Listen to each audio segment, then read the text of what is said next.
Hello and welcome to Wait, It Gets Better, the Improvisational Storytelling Podcast, where every week few people bang our heads together until one thought moves across to the other and we make a story that makes sense. We like to think it makes sense anyways. I am, of course, Levi. I'm Reed. And I'm Seth. And we are here to tell you this story. We are continuing on with Planet Gray Food Episode 2. If you want to know what happened in the previous episode, listen to this small synopsis or go back and listen to the previous episode. This is a planet that was seeded by a larger planet. This is a continuation of sort of a larger set of stories we've been making, these kind of miniature stories about this race that makes life on a planet and then moves on as that life evolves. Miniature story.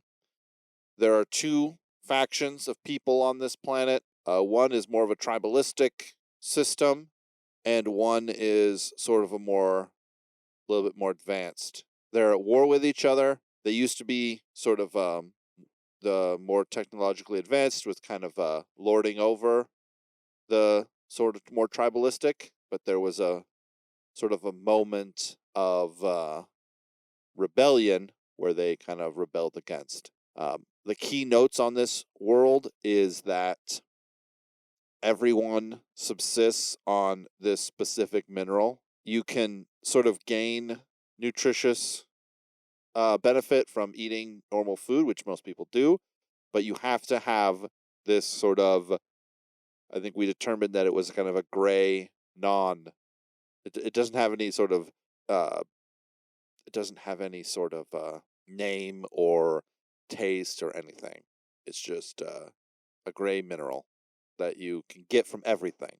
So you can distill it from food, you can mine it, but you have to have it in order to stay alive. There was sort of a moment where I remember we were talking about last week where the chieftain's kind of son was, this is the beginning scene, they thought he was killed in kind of this battle, and he shows up later on alive, and everyone's kind of like in awe and don't know what to make of that. Does that seem like a decent enough synopsis? Pretty good. And and his little note, like detail, his eye was missing. Right.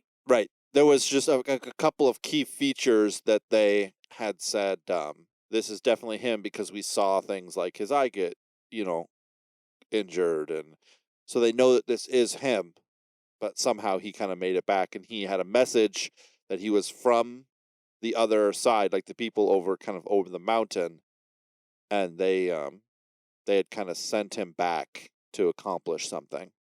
I thought maybe that would be the hero, but I don't know for sure. Anyways, what story elements did you guys have? I have anti-hero. I have wise old woman. I thought I had wise old woman. I thought Seth had villain. Seth had villain. But that's fine. I guess I can come up with it off of the dome of my head. Did you already have something for wise old woman? Oh, looks like I did tell you. You said, hey, what do I have? And I said wise old woman because I was thinking about what I had. Yeah, I'll just, you come up with your wise old woman. I'll pull a villain out of my hat. Reed, what did you have? Anti-hero. Let's start with you. Okay. Well, Lucius is a chemist of sorts. It's really of sorts because of these are kind of not particularly an advanced people. So this is he belongs to the jungle men. To the people. They refer to themselves as the people because until just recently they thought they were the only ones there were. They weren't aware of the others until the others came with their weapons that could kill loudly from a distance. Right. And the thing about Lucius is he's from a family where lived far up one of the tributaries of the Great River, close to the mountains. And there was a particular, they called it the sleeper ivy. And he learned a process of distilling substance from this sleeper ivy from his father, who learned it from his father, who learned it from his father. and passed down through the generations. And one of the things that's cool about this sleeper ivy, if an animal will forage on it, for example, they would just like seize up, like they'd be paralyzed for a period of time, Right. several minutes. And they figured out that they distilled this concoction that they could dip their blowgun darts, and they could like shoot like like one of the large herbivores, and it would be paralyzed for several minutes, and they could go up and kill it and dress it out. And this was especially important like generations ago, before the discovery of the food source, the gray substance that met all their needs for Nutrition. right. But the so hunting had become less important instead of more of a necessity, as it had in times gone by, and they had adjusted themselves, and they were going along. And then the elders sent messengers up the river, and they say, we've got to have a lot of this stuff, this for the blow darts, because we've got to form a resistance. So he went about the business of mass producing this stuff. And because of the economic system, there wasn't a lot of incentive. He being so remote, so to speak, and away from the troubles, as it were, it was difficult for him. And he kind of reluctantly, so, well, the elders really want me to do this. And he was gifted, and he was able to get a process going and really started mass producing this stuff, but he was kind of a reluctant person, but he was good at what he did, and really formed a system. And pretty soon they were shipping large quantities of the stuff down the river, so that the people that were in resistance to the others, they could, they were kind of a guerrilla warfare thing, and they could use their blow dart. The advantage of their blow guns, of course, was their relative silence, and they could ambush and sneak up on people and take out sentries at night, and things like that. And also it gives you the option of taking prisoners for intel, because it's kind of like using in Star Trek, using a phaser on stun. Right. Yeah. So Lucius went into the business of making sure his people were supplied with plenty of this blow dart poison. And then he, as things went on, he was called upon to help people where they're know how to search for more of this sleeper ivy. And so he became part of this organized effort, which was kind of unheard of among the tribes. They would cooperate with trade and whatnot, but there hadn't been much call for any unified action. Right. And Lucius was right in the middle of it. Yeah. So I guess that's where a good place to leave it, and we can pick him up as he joins in as things go on. Okay, great. Seth, you want to introduce the Yeah. I know, because last time we were talking about trying to come up with some characters that might be able to distill between some of the different worlds that are all connected with this. Yeah. And so the wise old woman is something, I don't know of like a better word. I don't know if we've decided what this other race is, but like the founders race, the first, the people that were seeding all these planets, either for mining operations or for harvesting different things or testing different things. They created an AI program that they were going to install on all the worlds, that then would be interconnected in their net of intelligence, that they could always tap into and like look up on what was going on.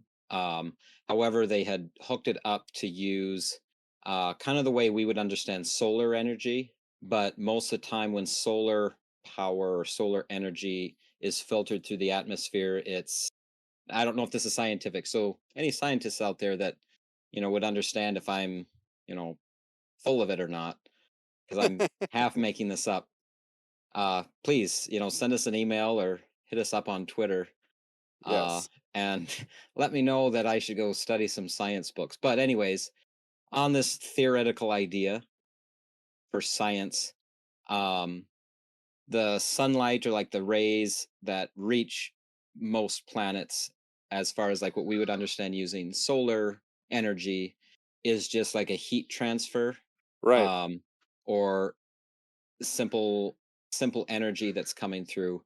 But what they hooked it up to as a power source, because of course they're interstellar and it's all in space, and so most of where they're connecting is through space stations and observatories. This is connected through using like solar, like true interspace solar energy. And Okay. so it kind of it connected to it on a I don't want to say a quantum level. And Yeah. so what they didn't realize it was going to, basically, because it's all over in space, right? The radioactive, just solar Yeah. energy bouncing around from all the stars. And so it would always keep it going. Well, what it ended up doing is it didn't act as simply an energy source, but a conduit.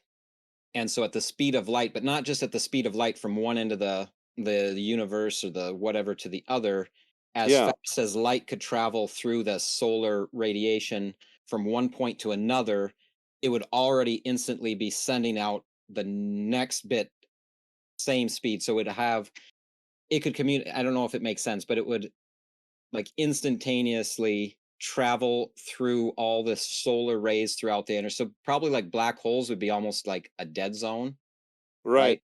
But anywhere that there was ambient light from different stars and different things, it would make paths This and could big old travel network. nearly instantaneous. Because even if, like, let's say light speed would get like 1400 light years, but it wouldn't take 1400 years, because instantaneously, as fast as it could get to one other point, it was already telling that point to go to the next point with the information, as far as transferring. I don't know if that makes Okay. sense. So Anyways, basically, if I can understand this, since light had already traveled the distance, it didn't need to travel as fast as light. It could just follow on the pathway of light at to the place that light could touch already. right. That probably simplifies it a lot Yeah, better that makes than what I was sense. trying to explain. But yeah, no, yeah. That makes a lot more sense, as far as Cool. it's So this is exactly what I like was an trying to explain. But yeah, so instead of just being powered by that, it actually, I guess you could say, took sentientness up in, I said yeah, inner space, so really outer space. And so this program is very strong, has very strong reception on like ships that are in space. Um, right, and it can reach different worlds. However, over time, of course, because of that, it's I don't know if you'd call it sentient. I would say it's gained sentientness, because it now also connects to, the frequency and everything of what's going on. And in many different places or cultures, sometimes they'll make it a god of right, sorts, because it'll be something that, like, let's say, like in this tribal thing, take for instance, it could possibly send information down, like to people, like in glimpses and images. Because again, once that, let's say, solar radiation is filtered through the atmosphere, it's muddied, right, and so it might be able to send or receive different observational, like right. images, And pictures. human beings have photo sensors. We have light sensors inside of us. So in a way, it can communicate with us. It could find a way to sort of bridge the gap so that we would know that it existed, even if we didn't have any sort of fancy machines.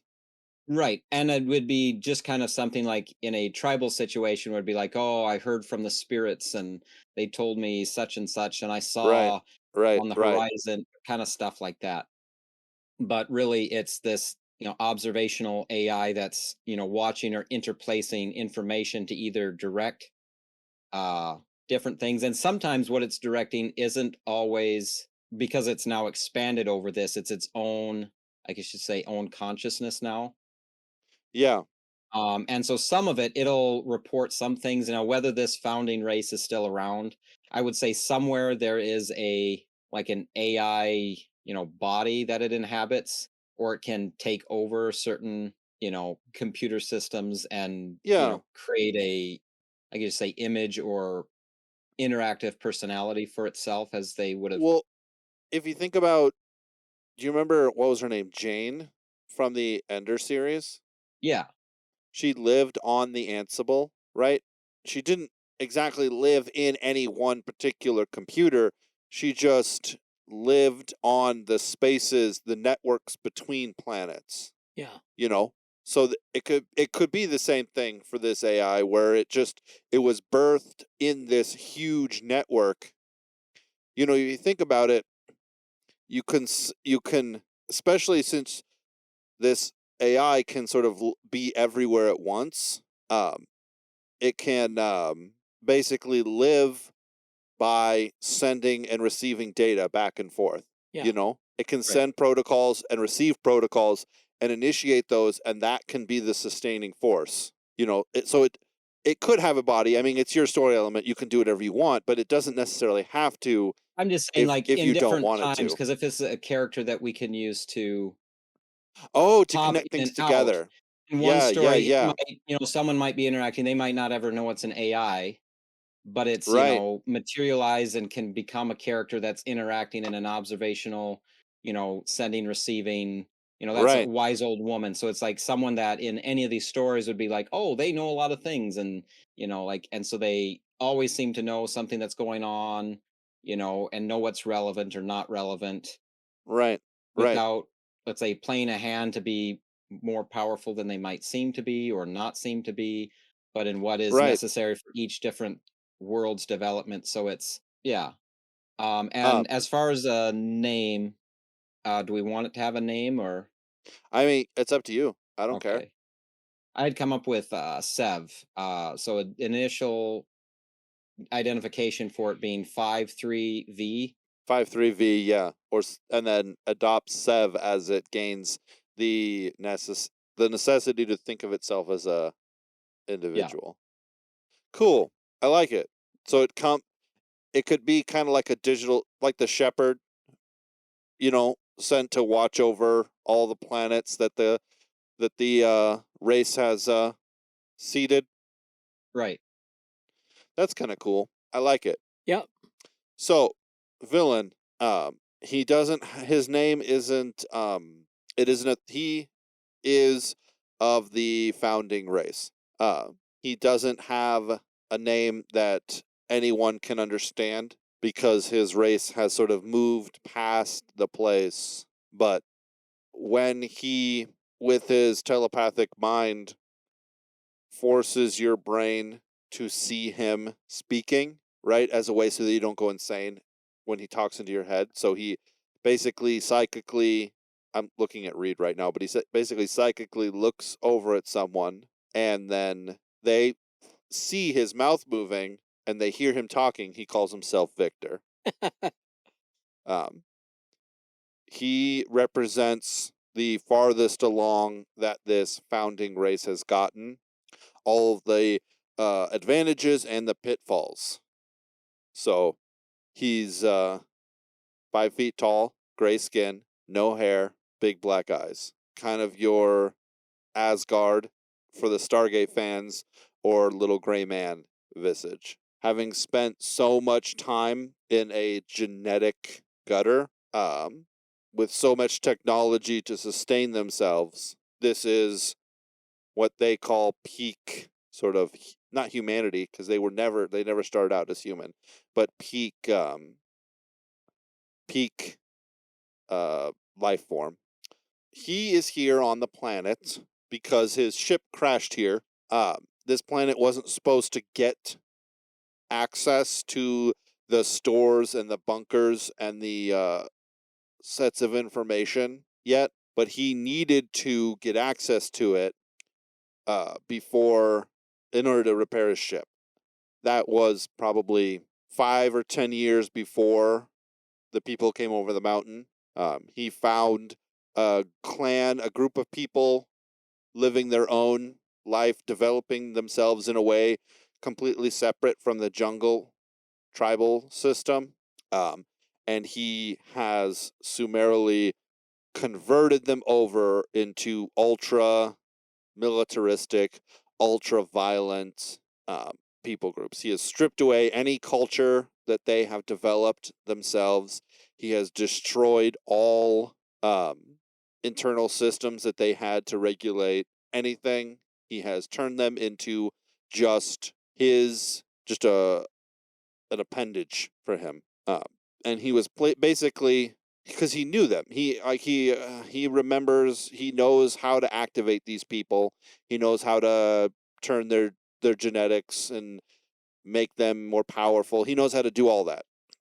But what he wasn't counting on was the fact that they might resist some, and so he's currently, quote unquote, a prisoner of them, and he is sort of doing.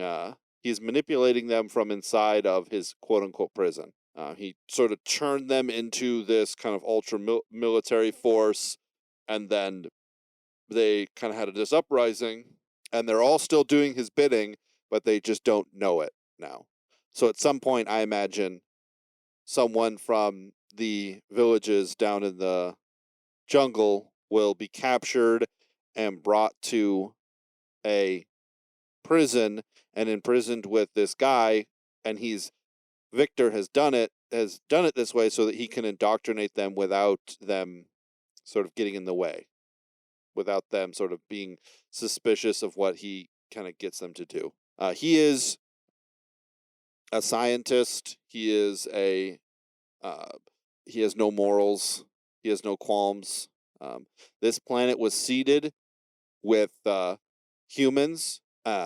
A really unique element was added to the biochemistry of the world in order to help humans stave off a terrible plague and to begin the connection process, to develop the facilities able to connect with Sev and with them in a really non-invasive way, right? They were just going to be let to develop all by themselves, and then once they'd reach a certain place, bunkers would open, information would let them know where they came from, and then would say, when you're ready, come and get answers from us about right? Victor came in and has sort of destroyed all of that. And so it was Victor that got these others to interact with the forest people. Right. Yep. And got them to kill them and got them to raid them. He's looking for something. He's looking for a biomarker. Maybe he needs a specific. It could be he needs a specific genetic marker in order to survive some toxic situation. Okay. It's like because he has to develop a reactor of some sort of radiological wet thing, and he needs a specific biomarker in order to, and so he's just like churns through people. He just like scans people. No, dead. No, dead. Bring me 100 people. Bring me a person from every tribe, and they just go down and take people from every tribe, and he just marks them. No, dead, because he doesn't care, right? He is not of one of the factions within this race that cared or was allied with humans, thousands of years ago. He is just, and it's kind of not his fault. He just doesn't care. Maybe as a scientist, like there'd be different classes where there'd be like shepherd classes who then see these planets and almost like political parties where then it's like they're always looking to like, no, we can't mess with their development. They need to, and they're always almost like in this shepherding mode where then you have, let's say in these different groups, scientists who simply are making all the advancements, and these shepherd rights activists are always standing in their way. Don't they know that we've seeded all these things for scientific development and material? And so maybe that mentality of just saying, like, these belong to us and they're nothing but basically in his eyes cattle. Farms. Yeah, exactly. And part of it, when you look at the evolutionary scale of different beings on the earth, we use cows in a way that if cows were sentient, there would be a problem. It's not a problem right now because cows don't have that brain function, right? But if cows could come up with that brain function tomorrow, I would stop eating beef. And because it would prove to me there was a functionality, there was a reality that would be different. This guy just refuses to believe that someone whose brain isn't as big as his and can't sort of quantify the same things is worth being alive still. To us, to him, we're just cows. It And makes that's me what think of. Oh, sorry. No, go. What's up? It just makes me think of it's a kid's book. It's like Click Clack Moo or something. It's like Farmer Brown's cows get a hold of a typewriter, so they lock the Yeah. barn and they start making demands. Yeah. Click, clack, moo. I like it. So he's the villain in this story, and he's kind of manipulating from the background. There's like a leader of this military group, and there's lieutenants and second lieutenants and people who, when we first are introduced to them, seem like the bad guy, right? But then they find out about the gray man, the one who is kind of in the prison by himself. Mm-hmm. And then you get introduced to him, and then slowly you start to realize he's the one actually sort of pulling all the strings. Why are they in the middle of the mountains where it's snowy and terrible? Because that's where his crash ship is. Yeah. Not because they need to be remote. Most people haven't ever left the valley in their lives. Yeah. It's because that's where the crash ship is. That's where the antenna is being built. That's where this thing and then that thing is. And so that's part of the story is sometimes you come across a person who doesn't have necessarily ill will towards you specifically for a reason. Sometimes they just don't consider you someone even worth thinking about. And in that way, they can be against you. Yeah. And in the meantime, the people of the forest, they're like, what is going on here? Why are they coming and like kidnapping people? And Right. what's so then of course they've captured some and they've been working now to break down the language barrier so they can understand each other. And this is a process, but They've like captured some of who? some of the people with the loud distance killing weapons. Gotcha. And they're just say like we're resisting you because you're doing violence to us. What's up with this? Right. Are you just bad people, or what's going on here? Right. And I feel like what needs to happen, what the quest of the story, all stories need a good quest, in my opinion. Make an The quest- example in these dark times. The quest of the story is for the chieftain's son who came Right. back to basically prove that he is not sort of, his mind isn't bent. Right. To basically go up and kind of spy on and figure out what it is they're up to. Mm-hmm. Because he has some experience, he says, although people think he's lying, people think he's, He's been probed. Sorry. Ever since the gray man came in, I've been thinking of like Roswell and the whole thing, Sorry. I try to keep this. We're I'm so surprised. We haven't done any weird sexual innuendos. we are And I try to keep this like family friendly. we are recording later than usual, and like we're pushing my bedtime. So Okay, gotcha. yeah. So I think that next week we can start to talk about. I think we have who the hero is, and then next week we can start to talk about the journey to this mountain place, maybe what they discover there, who's going with the hero. Sound good, everyone? Yeah, great. Excellent. Thank you, everyone, for joining us for this episode of Wait, It Gets Better. If you liked this episode, if you thought it was a good addition to last week's episode, at me on Twitter and let me know. Our handle is @GetsBettercast. If you like this episode and you want to give me a more lengthy explanation about what you liked or what you didn't like, or if you have any notes, send me an email at waititgetsbettercast@gmail.com. If you want to hear the next episode, just wait next week. It'll be out on Monday.